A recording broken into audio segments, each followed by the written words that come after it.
Good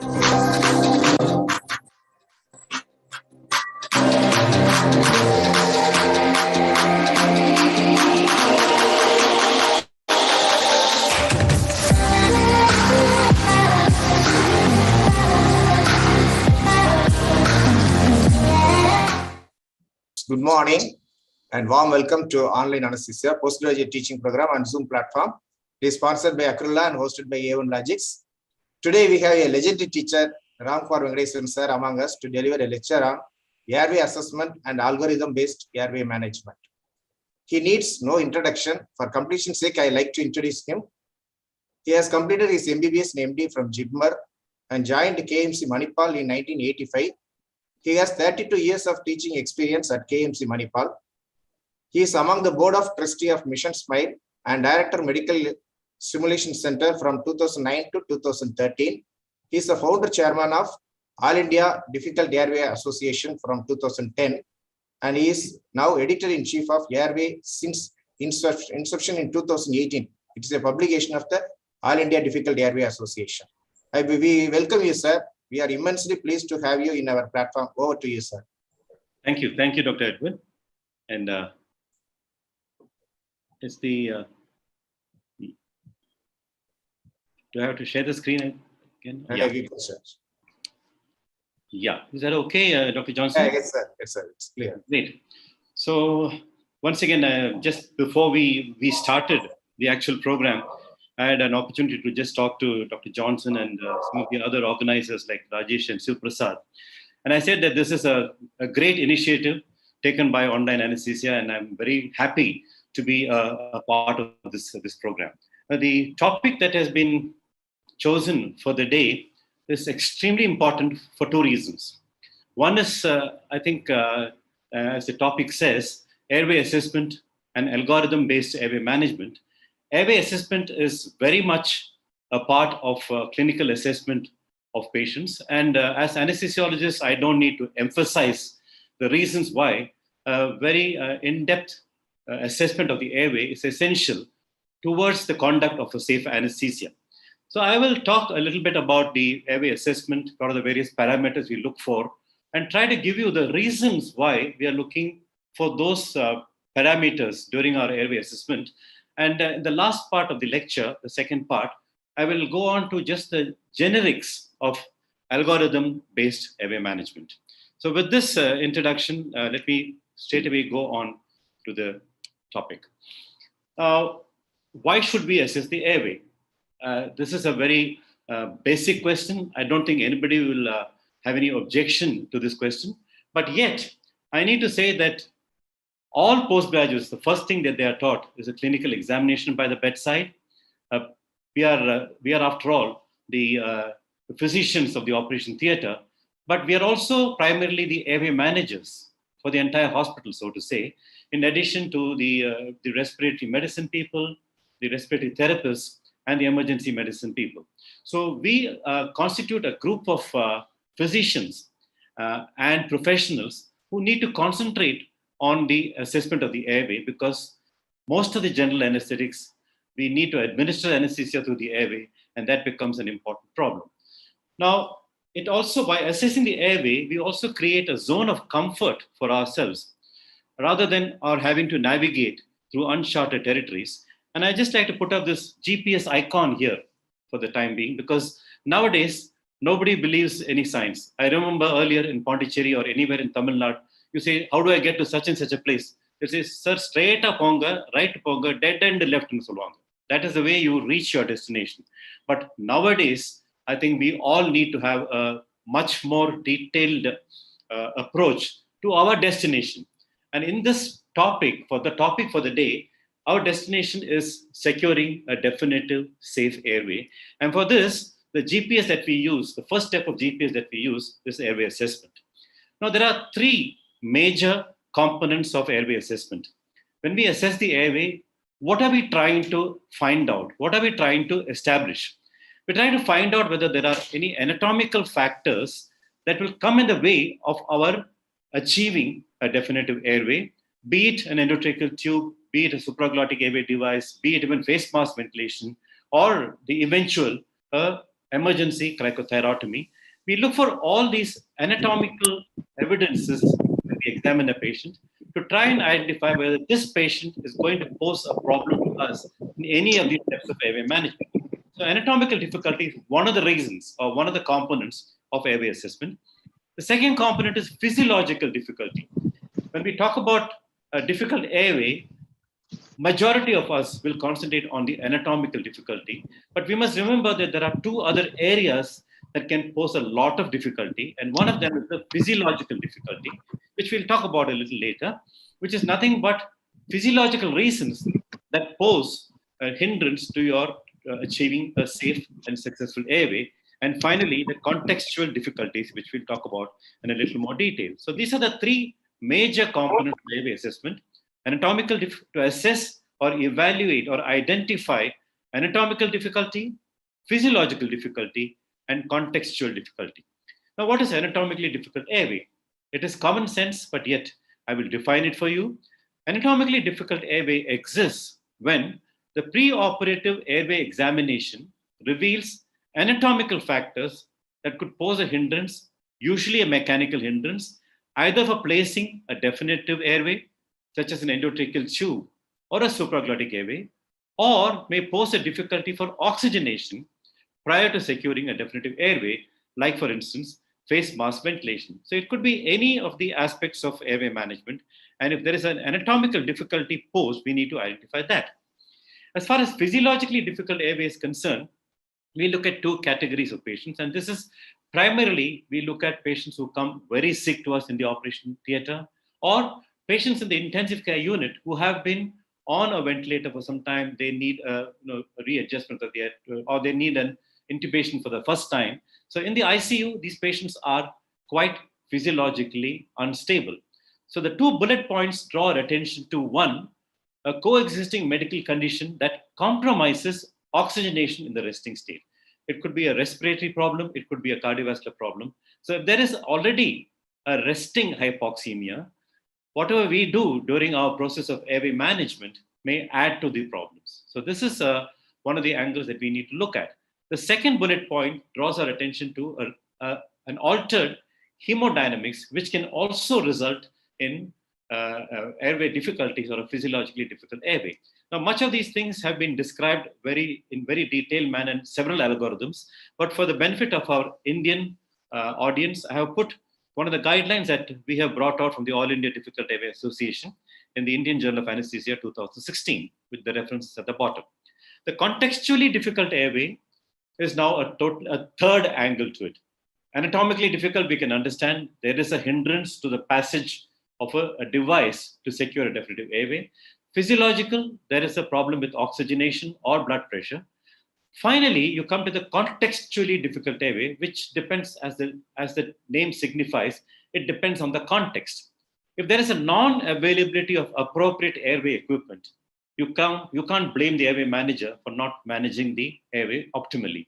Similarly, you may have appropriate airway equipment, but if the anesthesiologist is not familiar with the use of such equipment, this can also lead to a problem. And what I want to say here is, if you have a device that is appropriate for the situation, but you are not experienced enough to use it, this can still add to our difficulties in managing the airway. So anatomically difficult airway, physiologically difficult airway, and contextually difficult airway. Another thing that we need to evaluate during our history or detailed history taking of our patient is a history of previous difficult airway. Always very strongly predicts the possibility of a difficult airway in future as well. So if the patient says that they were anesthetized, that he or she was anesthetized in some other location, they had to back off because of some problem, it would be a good idea for us to talk to that anesthetist to find out what exactly the problem was. Was it an anatomical problem? In which case it wouldn't have changed. Was it a physiological problem? Again, it wouldn't have changed. But if it was a contextual problem, yes, maybe in our center, we may be better equipped to deal with that situation. So for all this, when any one of us comes across a difficult airway, one needs to give what is called an alert, a difficult airway alert. Abroad, they have a medic alert band. But in India, the Difficult Airway Association has, once again, the All India Difficult Airway Association has devised a reporting what should I say, a reporting format for anesthesiologists to report when there's been a difficult airway.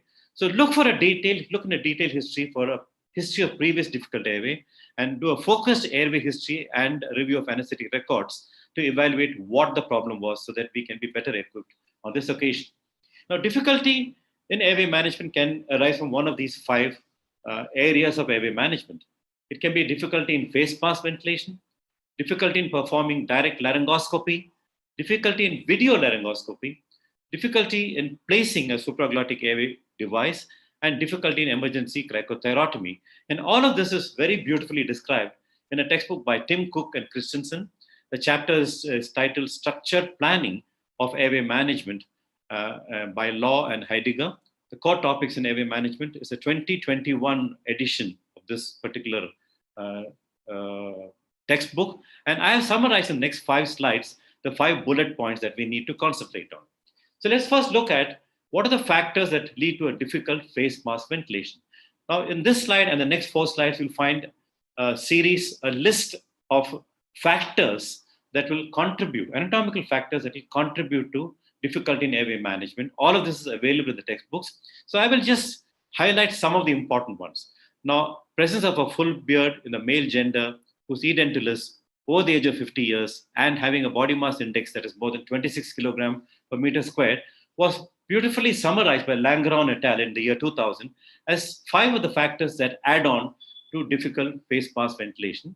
To this, we can say modified Mallampati class 3 or 4, history of snoring, neck radiation, and the limited mandibular protrusion. All of these we need to look for when we do an airway evaluation. Now, what are the anatomical factors that will hinder direct laryngoscopy? Now, you know that to perform a direct laryngoscopy, you need to have adequate mouth opening, enough space for you to introduce the blade of the laryngoscope.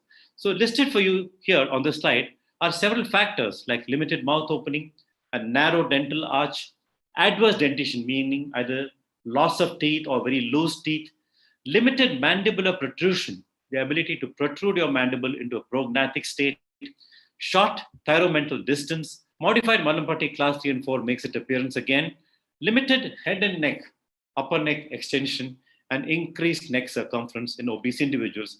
All of these contribute to a difficult anatomical factor for a direct laryngoscopy. Now, in the last maybe 20 or 25 years, we've been accustomed in many centers to the use of a video laryngoscope. And the video laryngoscope, no doubt, makes a difficult airway easier to manage. However, there are certain red flags that need to be looked for even to perform a video laryngoscopy. Once again, you need adequate mouth opening to introduce a laryngoscope.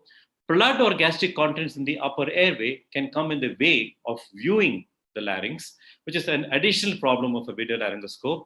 If it's a direct laryngoscope, you can perform a suction and you'll see the larynx immediately. But the video laryngoscope has this drawback. Again, limited mandibular protrusion, short thyromental distance, a poor Cormack-Lehane grading on a previous anesthetic during direct laryngoscopy, history of neck radiation, limited neck mobility, and inexperience with video laryngoscopy. This is what I mentioned. It's a contextual factor.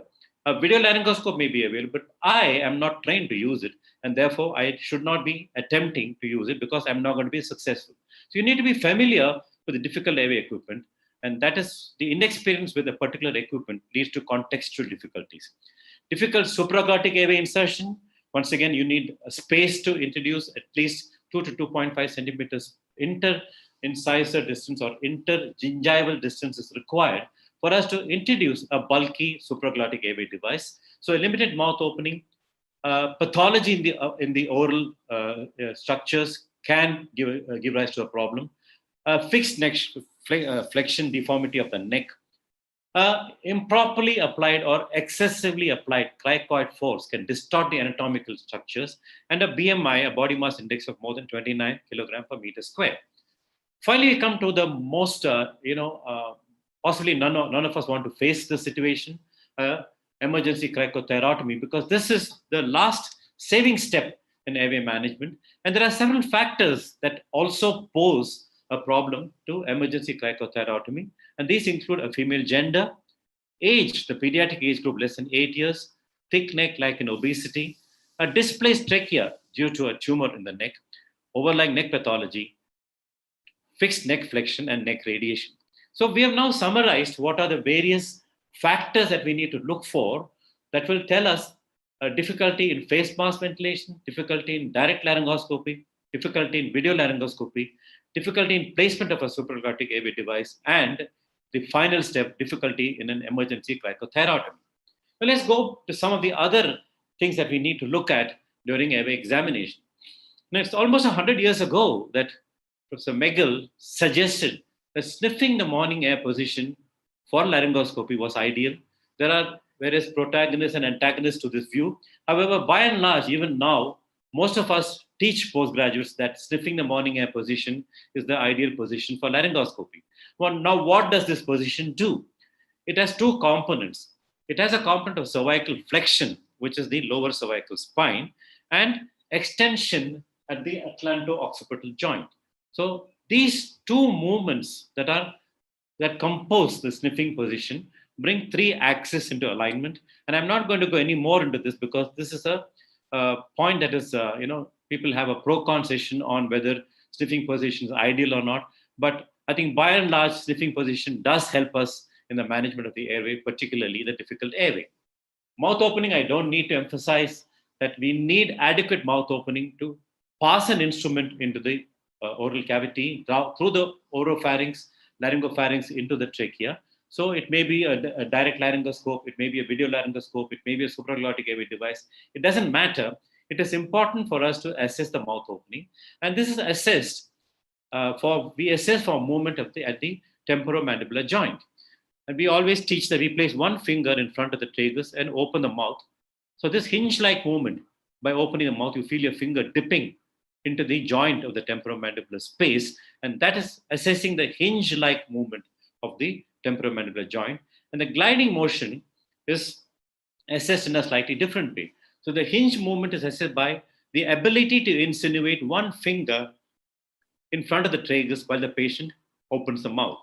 The adequacy of mouth opening is further assessed by the ability to place two fingers, or approximately 3 centimeters, between the two incisors, or the inter-incisor distance or the intergingival distance of at least 2 finger breadths, approximately, which will give us 3 centimeters, tells us that we are in the right track. So 1 finger in the temporomandibular joint, 2 fingers in the inter-incisor space. And the final thing is looking for the translational movement of the temporomandibular joint, which essentially looks at our ability to move our mandible ahead of the maxilla. So when you look at a side-on view, the mandible will be ahead of the maxilla. And this is what's called a prognathic attitude. And this was very nicely described by a simple test called the upper lip bite test, where if you're able to bite beyond your upper lip, then everything is fine. So we have a system of grading the upper lip bite test as well. I'll leave you to go through the original literature in order to find that out for yourself for lack of time. So the third thing that we need to concentrate on is the size of the tongue. Now we know that the tongue occupies the mouth and the oropharynx, and the base of the tongue lies very close to the glottic inlet. And that is the reason why the tongue is an anatomical, one of the anatomical structures that often causes problems for us during intubation. Now, during laryngoscopy, what we actually do is we displace the tongue. We displace the tongue anteriorly into a space that is called a submandibular space or the mandibular space. This is the soft tissue space that is enclosed by the margin of the mandible. And my finger is pointing to that particular space. So what we're trying to find out is two things. Is the tongue large or is the submandibular space small? So you can have a normal situation when you have a normal tongue and a normal submandibular space volume.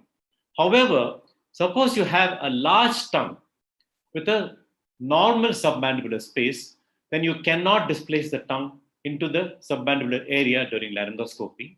And if you have a normal sized tongue with a narrow or a small submandibular space, again, you have a problem to displace the tongue.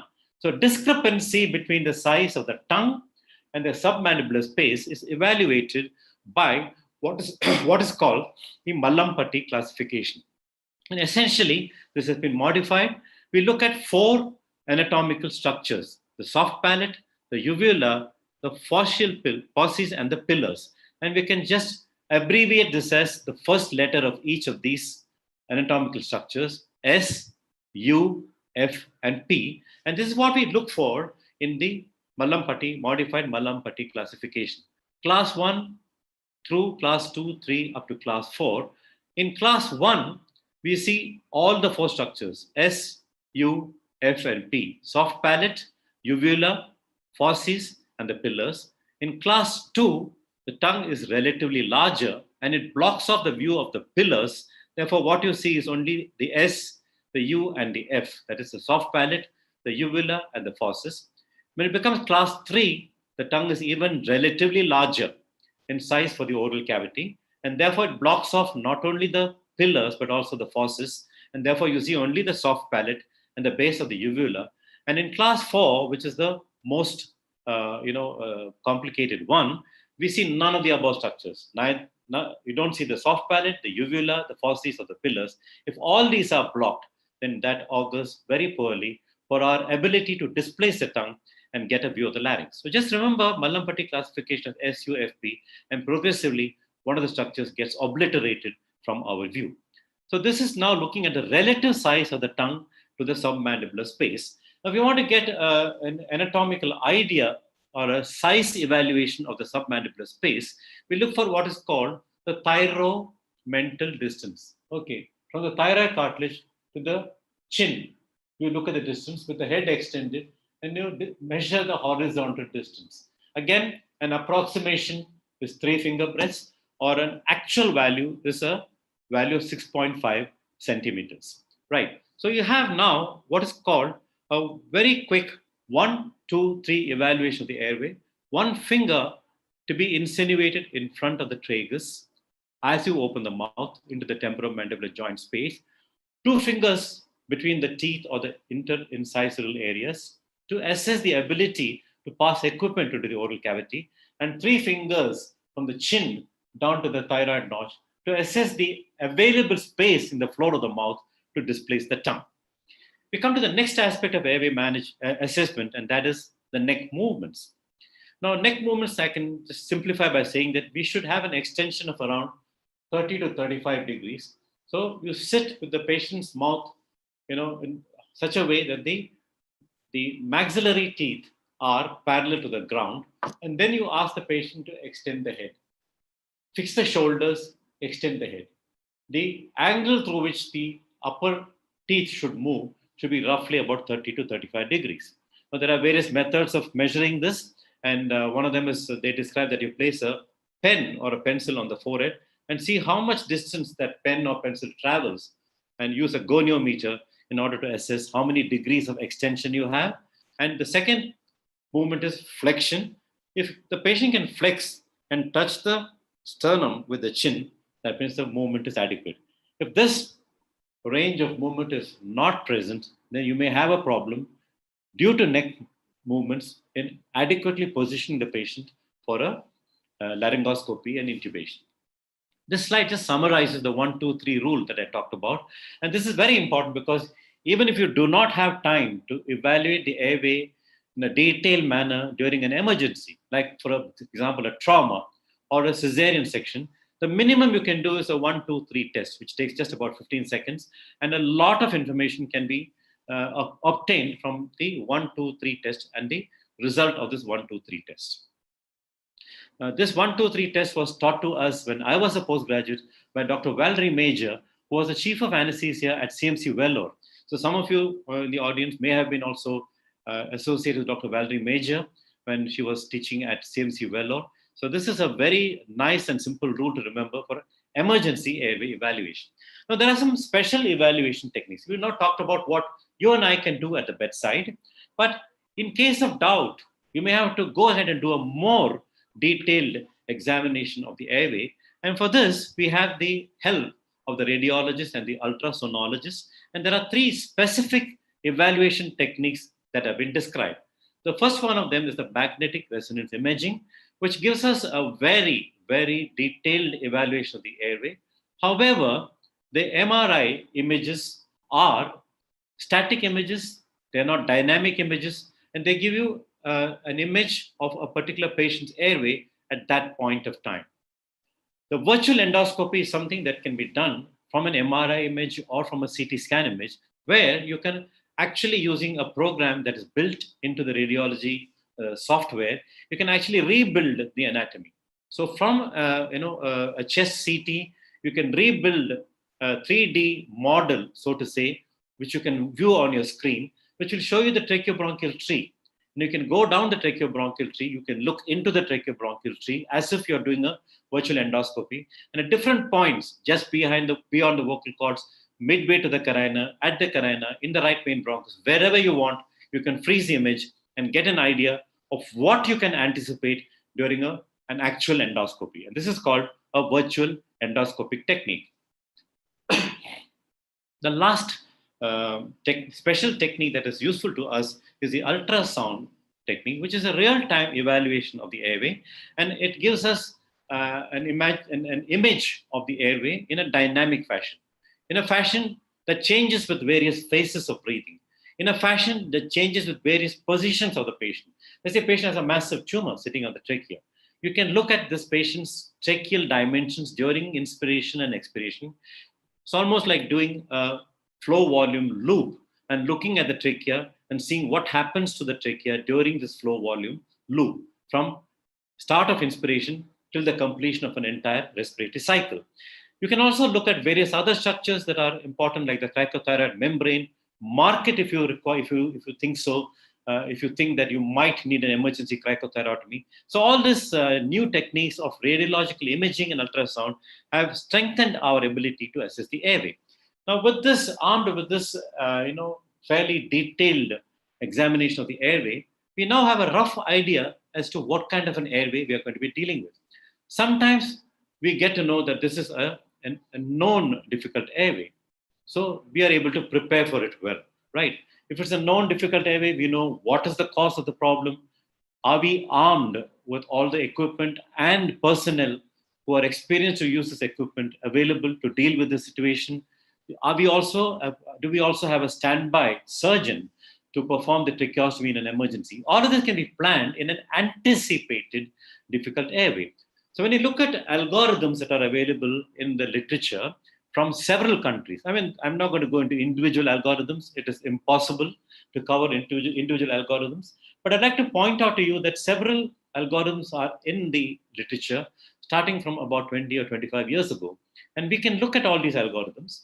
Again, I draw attention to some of the algorithms that the All India Difficult Airway Association has brought out in 2016, not for any other reason, but we are talking to a majority of us are an Indian audience, and the All India Difficult Airway Association has tailored the algorithms to the requirements of the Indian audience, because we know what is available in the Indian practice scenario. And with that in mind, we have created some scenarios. I do agree that these scenarios are now almost 5.5 years old.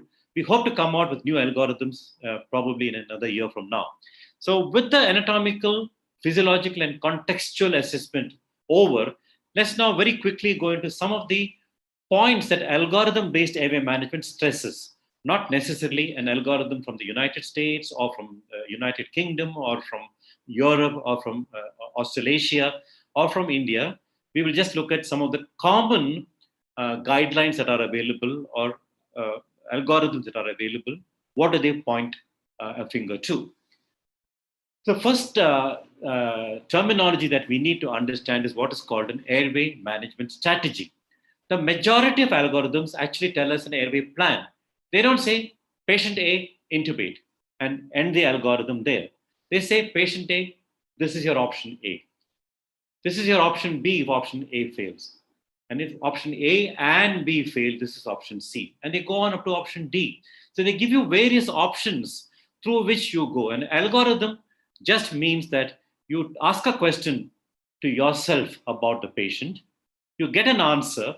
Based on that yes, no response, you take one of the branches of the algorithm till you reach a second question, and so on and so forth. So an algorithm just very systematically takes you through various steps of airway management and tells you in this particular patient what is the best airway option for you to follow. So remember, I said option A, option B, option C, option D.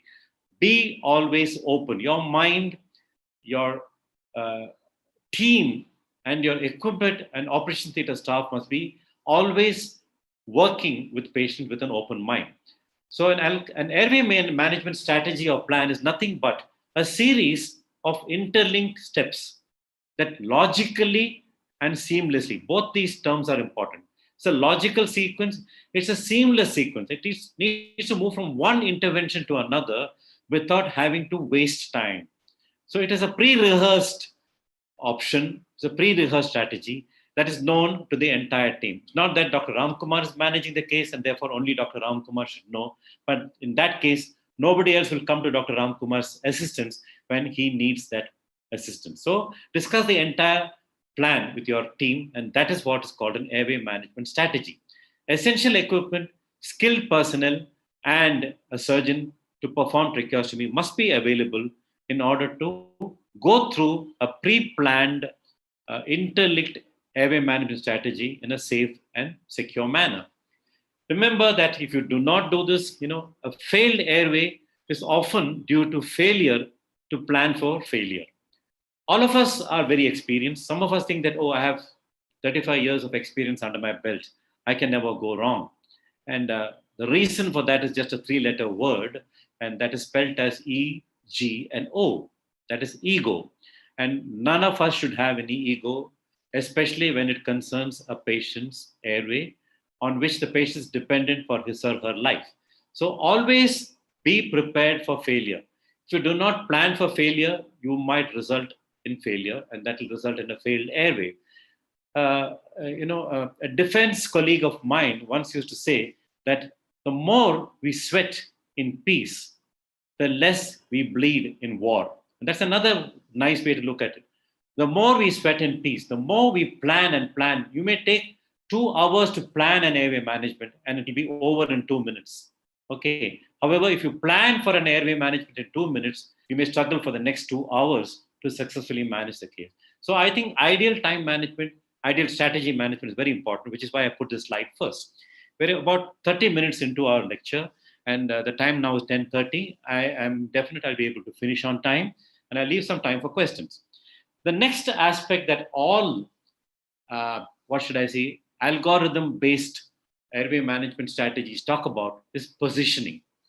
Now, we need to essentially look at what was described in 1930, as I mentioned earlier by McGill. The pillow was very much part of the positioning. A head elevation of around 8 to 10 centimeters is essential. Most of us use a head ring to elevate the head of the patient to an elevation of about 8 to 10 centimeters, such above the above the level of the shoulder.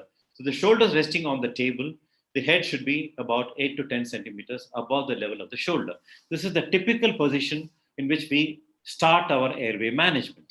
Now, there are certain other special head positioning techniques that are described. The second bullet point draws our attention to what's called the RAMP position, which stands for Rapid Airway Management Positioner, which I will show you in the subsequent slide. There is a special positioning required for obstetric patients, even if they are non-obese, keeping the gravid uterus in mind. And there is a special positioning required for pediatric patients. So positioning of the head is very important for every airway management. And it differs slightly, or maybe in a major way, while dealing with an obese patient, while dealing with an obstetric patient, and while dealing with a pediatric patient. And given for you at the bottom of the slide are 2 of the guidelines, again, that we brought out that specifically look at airway management in obstetrics and airway management in pediatrics. Right. Now, this slide kind of gives us an overview of the positioning of patients in various subgroups. To the left, you have a diagram with 2 panels, A and B. This is an obese individual that is positioned only on a pillow, which is elevating the head by about 8 to 10 centimeters. It's obviously not enough, but because the objective of proper positioning of the head in airway management is to get this line that you see here. The line that connects the external auditory meatus to the sternum notch should be horizontal to the floor or the table top. And that has been achieved in this obese patient by what is called a ramping position.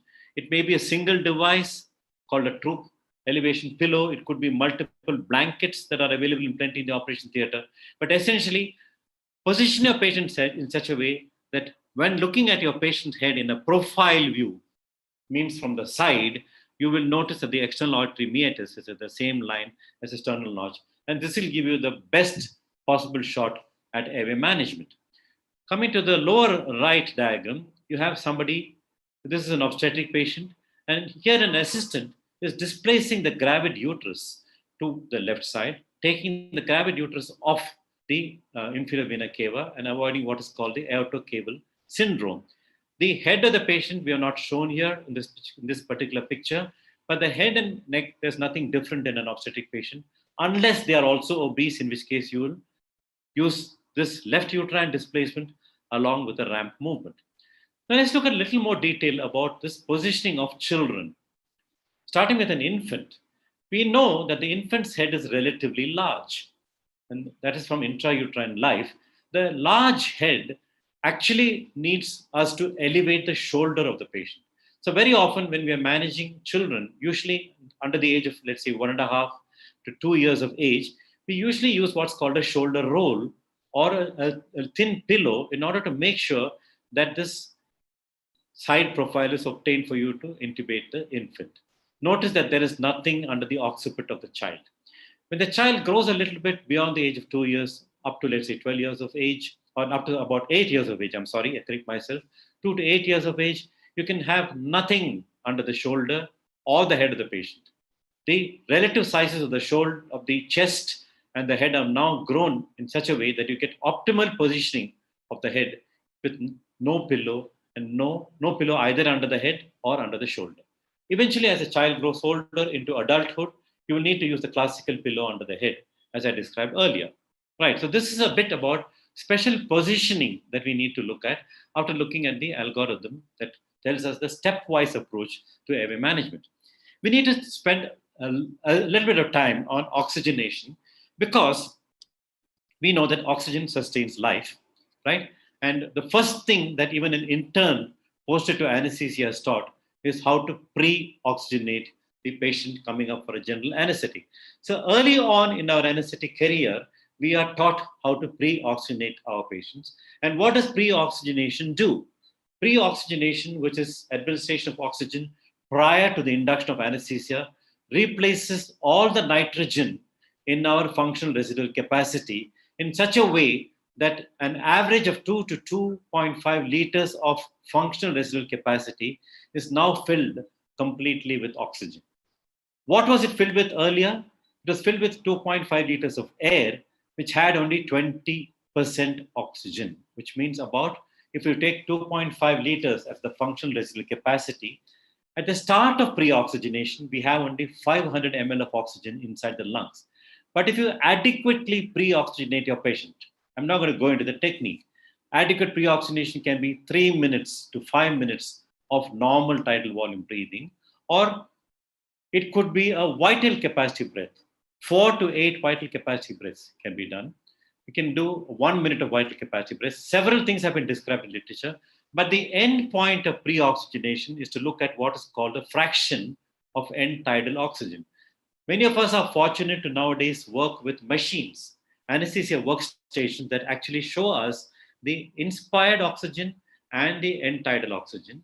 So what it means is that the end tidal gas coming out of the patient's lungs at the end of breathing, at the end of the tidal volume breath, if that is having more than 90% oxygen, we can say that pre-oxygenation is adequate, right?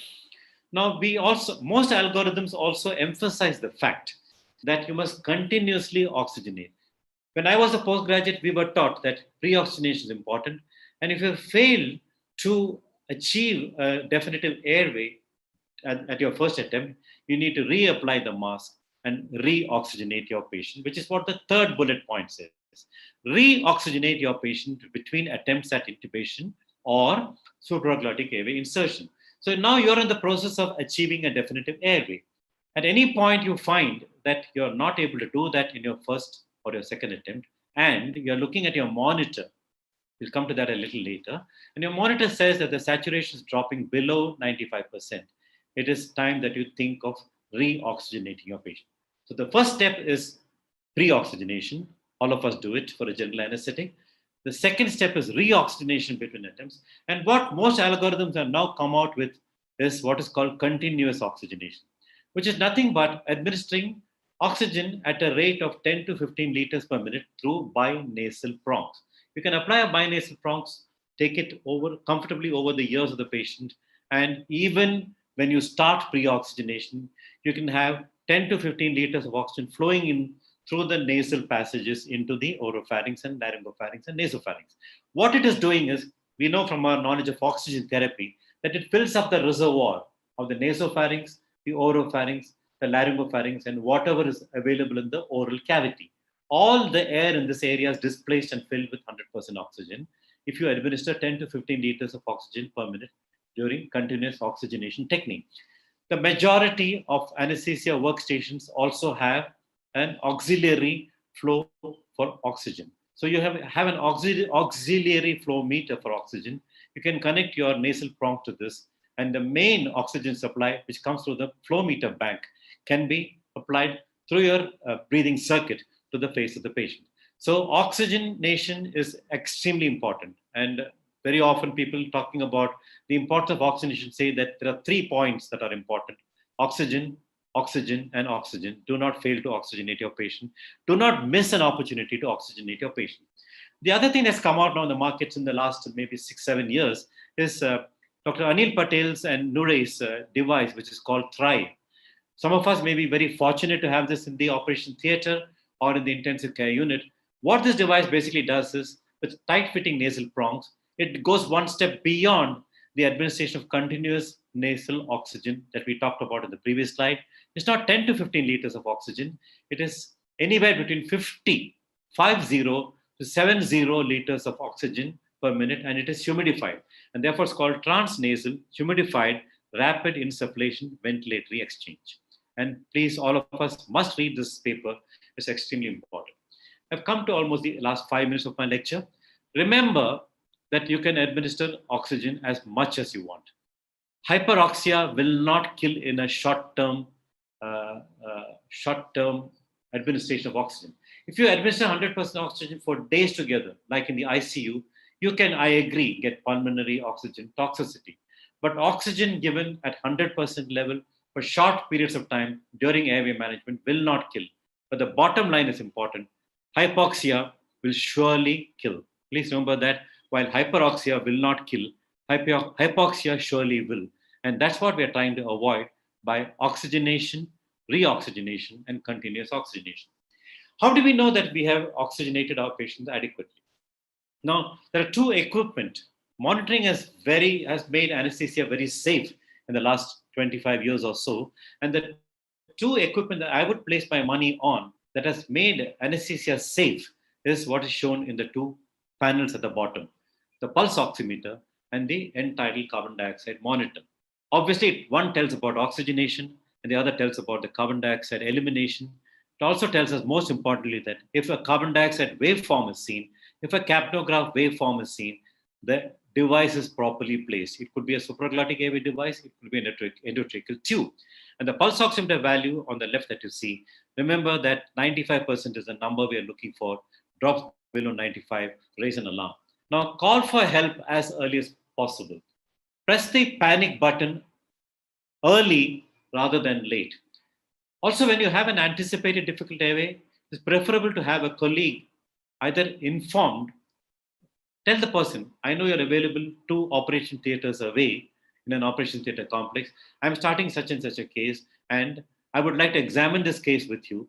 If I land in trouble, I will call you, and this is what I plan to do. This is what you call by an algorithmic stepwise approach to a difficult airway. So it's preferable to have an experienced colleague with you, inform him or her of all the steps that you have thought about, and maybe even stand by if he or she is free, depending on the gravity of the situation. It is, as I say in the last bullet point, better to have a bruised ego than create an airway-related morbidity or mortality that will haunt you for life. Fortunately, I have not lost a patient in my long career during airway management, but I have lost a patient post-operatively when I was doing my post-graduation as a senior resident after post-graduation in JIPA, I had one obstetric death, and that death still haunts me. Believe me or not, even to this day, I sometimes wake up in a sweat thinking about that particular patient. So death is a very difficult thing to get over, especially if you have been the cause of death. So be very careful. Pack up your ego, call for help early.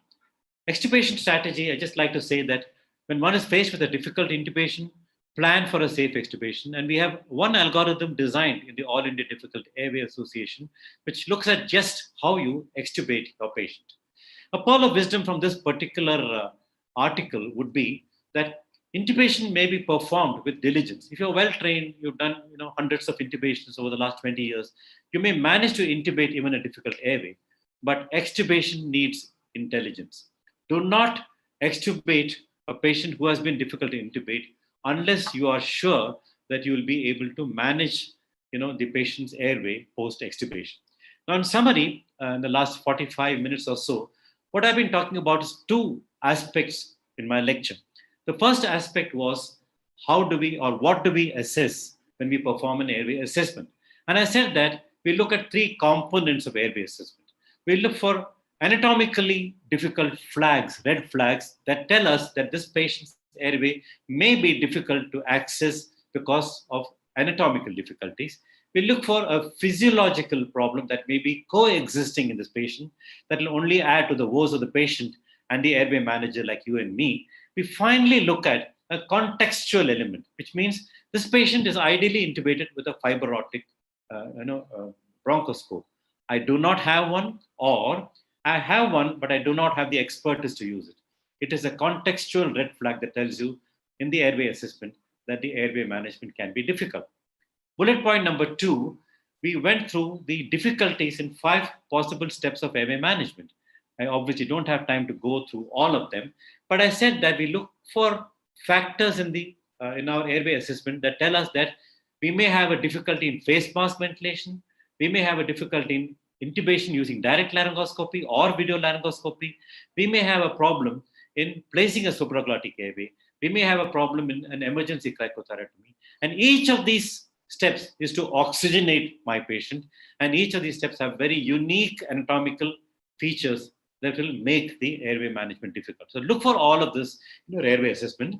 The clinical examination we divided into sniffing position, mouth opening, the relative size of tongue and the mandible, and the neck movements. These are all the various subparts of airway assessment that we look for. I also very briefly said that in the current day airway assessment, in the current day practice of anesthesia, we need to look at special assessment techniques such as the magnetic resonance imaging or CT scanning, virtual endoscopy, and ultrasonography in assessing the static and dynamic assessment of the airway. As far as the algorithmic-based management of the airway was concerned, I divided my second half of the lecture into 6 parts. I said that we need to have an airway management strategy or plan, which runs from option A to B to C to D, which will differ from patient to patient, from context to context, from individual to individual. And this plan needs to be discussed threadbare with the entire team that is going to manage the patient. Positioning is important if you do not position your patient properly, you can only blame yourself later for not achieving the airway in as quick a manner as possible.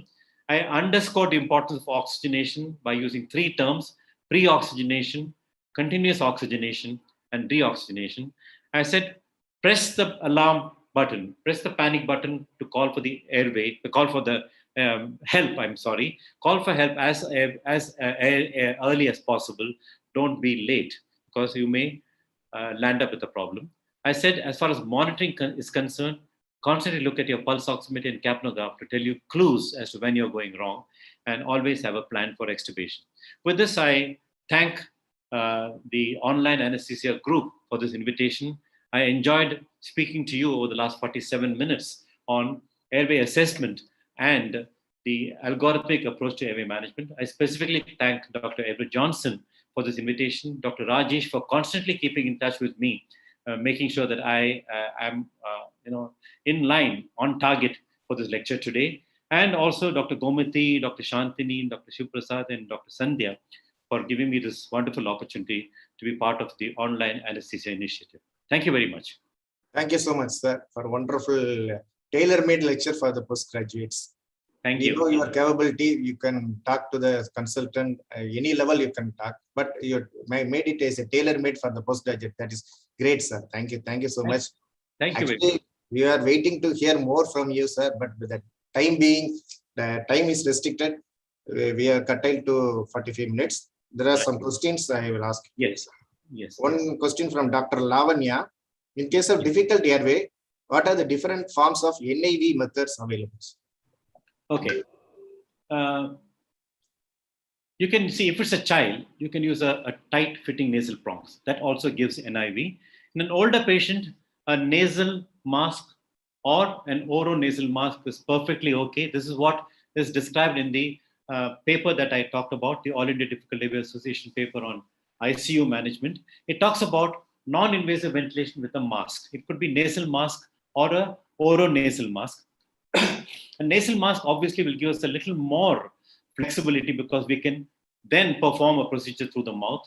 However, once you open the mouth, the tight fitting, non-invasive ventilation may lose its efficacy.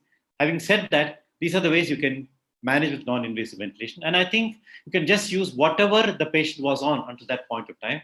If it's a fresh case, it's an anesthetic induction and you want to use non-invasive ventilation, a tight-fitting mask with the adjustable pressure limiting valve completely closed is also good enough. That also applies enough pressure within the airways. I hope Dr. Lavanya was happy with that answer.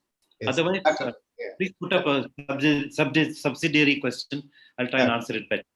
So, Dr. Gayatri, so yes, what is the normal neck circumference? How to measure it? It's a postgraduate question. Okay. See, generally, literature talks about 39 centimeters being a cutoff, 39 centimeters of neck circumference. Essentially, we have gone beyond that now. Now, even a patient with a thinner neck, we need to evaluate actually the fat that is there in front of the trachea. And that is what usually causes the problem. An obese patient, of course, we're looking at one parameter, that is the neck circumference. But along with this, several other tissues in the neck are also filled with fat. And that is what causes the problem. You can imagine fat sitting in the submandibular region can pose a problem to displacement of the tongue. Fat in at the base of the neck and the hump of the shoulder can cause a problem in positioning of your patient, the buffalo hump kind of situation. So fat anywhere around the head and neck region, including the upper torso, can be a problem in various ways to our securing a secure airway. So is Dr. Gayatri happy with this answer? That's fine. Yeah. Otherwise, please pose a subsidiary question. I won't say that again. So from Dr. Saman, that is during ramping in OT, is it useful for video laryngoscopy as well, sir? The ramping, will it help in the video laryngoscopy also? Oh yes, definitely, definitely. Anything. See, ramping is being done for getting your upper airway in the most optimal position. As was mentioned in those two slides on direct laryngoscopy and video laryngoscopy, you do need to pass the instrument through the mouth. So only that you're getting an indirect view of the larynx, not a direct view.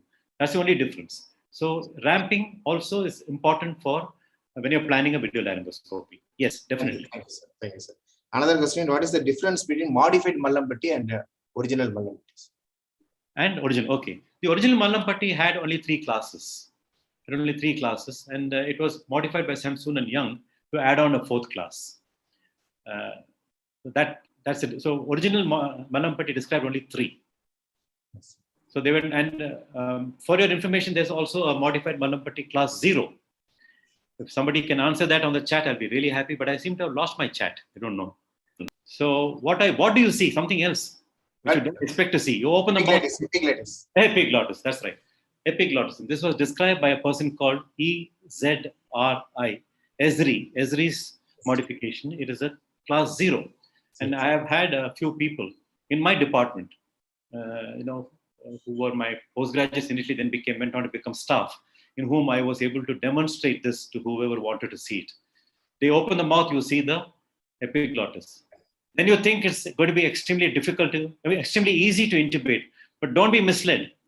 Grade 0 can also cause problem. Just remember that. Okay. Okay, sir. Not that you'll see the larynx very easily. just because you're seeing the epiglottis. Okay. Sir, another question from Dr. Rishi Kumar. What is Yes, the difference between Thrive and HFNC? Between Thrive and HFNC. high flow nasal cannula.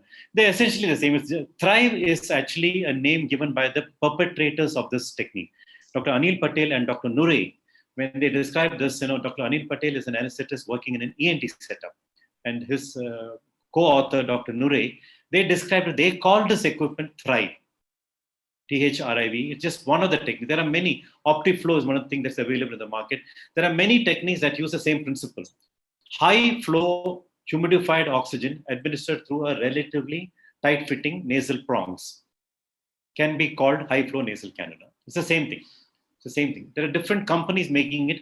They call it by a different name. Thrive is a name given by the authors, original authors.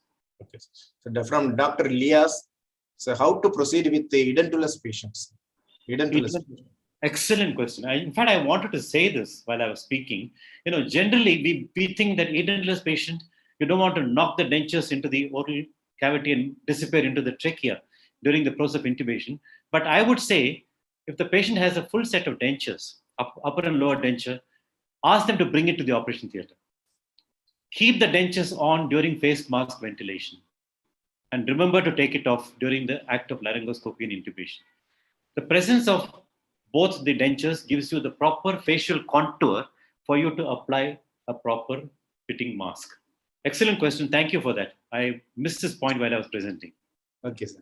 Sir, is there a retrograde intubation has any role in the modern algorithm, airway algorithm? Absolutely. It's coming back. In fact, now I've seen a couple of papers recently where they're talking about retrograde intubation, using, what should I say, a video laryngoscope. Right. So now remember, when retrograde intubation was described, it was an archaic technique. We thought it's a barbaric technique in those days because we didn't have a fiber optic bronchoscope. We didn't have a video laryngoscope. We didn't have supraglottic airways. And imagine the three major arms of airway management were not there. We had to intubate with a direct laryngoscopy. If we failed, only God could help the patient and us. Right. So in those situations, we used to go for a retrograde intubation, provided we could continue oxygenating the patient. It's definitely coming back in a big way, right? And I think it's not yet out of the armamentarium. It is definitely there. Thank you, sir. In fact, it should be practiced. I think, depending on if you have not on guinea pigs, okay, not on animals. When you have a patient who will benefit from a retrograde intubation, and you have a fiber optic laryngoscope, if the patient permits, which is very unlikely, you can go ahead and do it. Yes, last question, please. That's right, sir. Sir, in your opinion, whether the conventional laryngoscope is going to go out of the anesthesia practice in future after the introduction of video laryngoscope? Well, see, I'm an old school thought. Okay. I have now a retired professor of anesthesiology, and to me also video laryngoscope is new. So along the last 10 or 12 years, when I have been actually using the video laryngoscope, I think it will eventually replace. Depending, for us, the limiting factor in India is the cost. So I think in many situations, we will still have to keep that as the primary reason why we cannot hope to go for a video laryngoscope as our first choice. But once the prices come down and the administration becomes a little more understanding, I think video laryngoscope, I'm afraid to predict, maybe the next 10 years or so, I think direct laryngoscope may take a back burner to airway management. Thank you, sir. The last question was mine. Okay, thank you. I don't have once again, thank you very much. I think we've finished in time, 58 minutes. Yes, that leaves to 2 minutes, 10, 15 minutes. There are thank so many you. questions. I'm not able to see all of you. For some reason, I'm not there. I can only see myself, and oh yeah, maybe I'm with the wrong view. Okay. Thanks. Thank you so much. Dr. Constantine, Dr. Rajesh, and whoever else is on the meeting. Thank you very much for this opportunity. Have a great day. Bye. Thank you so much. Thank you. Thank you, sir. So with that, we come to the end of this session. I thank the Anaesthesia TV, Akurala and J.EDWARD for the supportive. And next week, we will meet with the Airway gadgets. It's a workshop type presentation. Thank you. Thank you so much. Thank you, sir. I'll go off, Dr. Johnson. Okay, sir. Thank you.